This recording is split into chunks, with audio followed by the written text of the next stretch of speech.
Hallelujah, Hallelujah, Hallelujah, Hallelujah.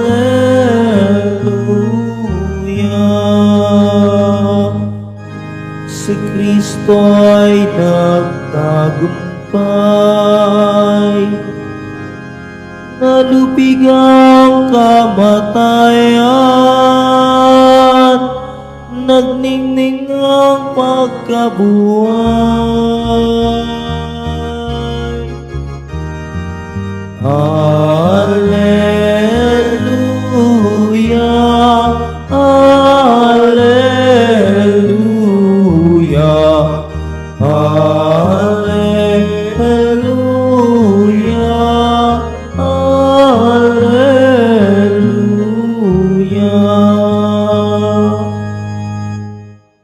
Sumainyo ang Panginoon.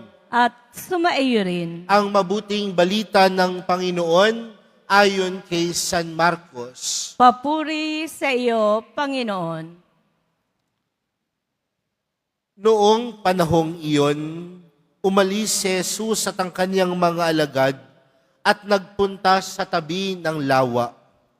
Sinundan siya ng maraming tao buhat sa Galilea. Nagdatingan din naman ang napakaraming tao mula sa Judea, sa Jerusalem, sa Idumea, sa ibayo ng Jordan, at sa palibot ng Tiro at Sidon, nang mabalitaan nila ang lahat ng ginawa ni Jesus. Nagpahanda si Jesus sa kanyang mga alagad ng isang bangkang magagamit niya upang hindi siya maipit ng mga taong dumaragsa.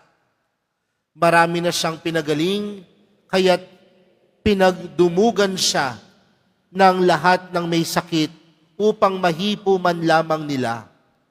Bawat inaalihan ng masamang espiritu na makakakita sa kanya ay nagpapatira pa sa harapan niya at sumisigaw, "Ikaw ang anak ng Diyos." At maigpit silang pinagbawalan ni Jesus. Ayaw na lang ipasabi kung sino siya. Mga kapatid, ang mabuting balita ng Panginoon. Pinupuri ka namin, Panginoong Heso Kristo. Magsipo muna po.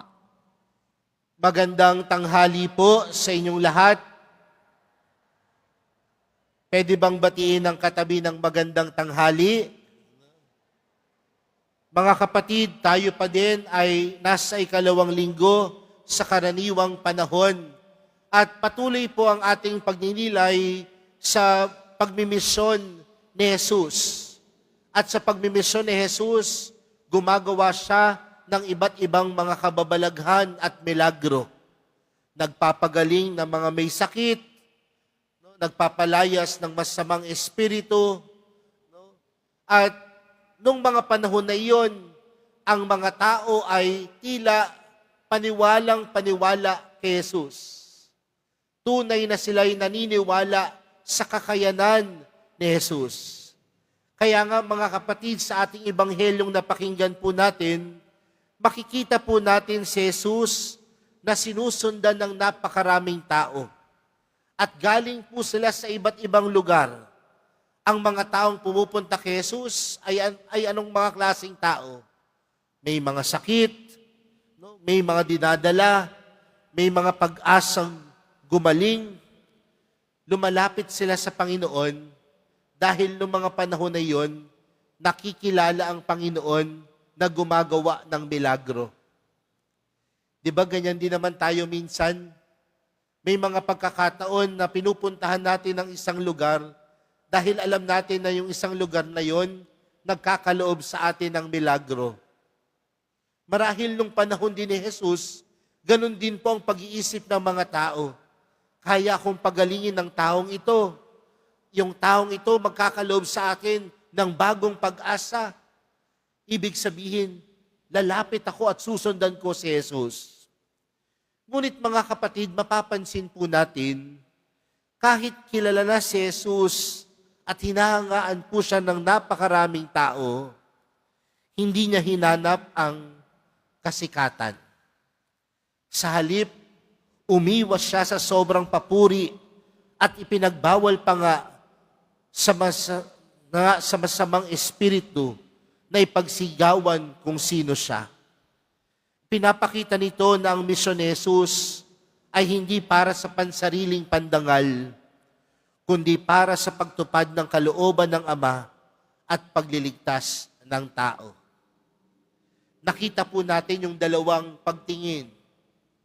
Ang pagtingin ng tao at ang pagtingin ni Jesus sa kanyang sarili.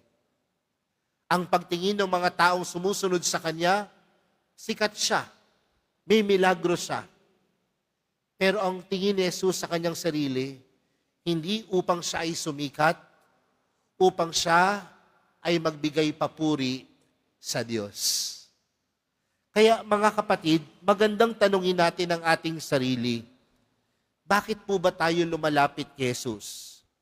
Lumalapit ba tayo sa Kanya dahil may problema lang tayo? Kapag may sakit, kapag may nangangailangan, o kapag may krisis? O lumalapit din tayo sa Kanya upang makinig, sumunod, at magbago ng buhay? Tulad ng mga tao sa Ebanghelyo, mga kapatid, madalas gusto nating mahipo si Jesus, makaranas ng himala. Ngunit ang mas mahalaga ay pahintulutan nating hipuin niya ang ating mga buhay, kalooban at puso. Baguhin ang ating pag-uugali, pag-iisip at pakikitungo sa kapwa. At tulad ni Jesus, mga kapatid, tinatawag din tayo sa kababaang loob. Alam niyo po, sa mundong mahilig sa papuri at pagpapakitang gilas, tinuturuan po tayo ni Jesus ngayon na maglingkod ng tahimik, magmahal ng tapat, at gawin ang tama kahit walang nakakakita.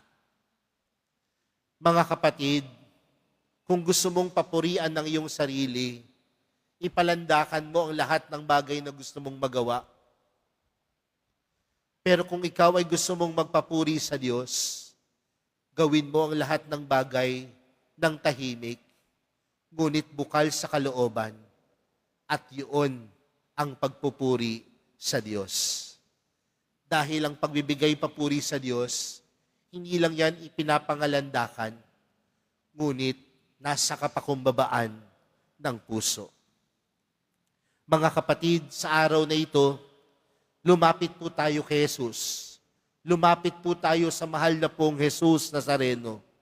Hindi lamang para humingi, hindi lamang para makita ang kanyang kasikatan, kundi para manatili kay Jesus. Sapagkat sa piling ni Jesus, hindi lamang ang ating katawan ang gumagaling, ngunit pati ang puso at kalooban. Mga kapatid, sa araw na ito, pinapaalala at pinapakita sa atin ni Jesus na ang tunay na lumalapit sa Kanya, gumagaling. Pero ang paglapit kay Jesus, makita nawa natin siya hindi dahil may kakayanan siyang gawin ang lahat ng bagay. Ngunit makita nawa natin na ang ginagawa ni Jesus ay mukha ng awa, mukha ng kabutihan, at mukha ng pagmamahal ng Diyos para sa atin. Kaya po sa pagpapatuloy po ng ating banal na misa para sa araw na ito, ang panalangin natin sa mahal na pong Jesus Nazareno, mabuksan ang ating mga mata na makita hindi lamang ang kasikatan ni Jesus, makita na ang pagkilos ni Jesus ay pagkilos ng Ama, ng may awa, ng may kabutihan, at higit sa lahat, ng may pagmamahal. Amen.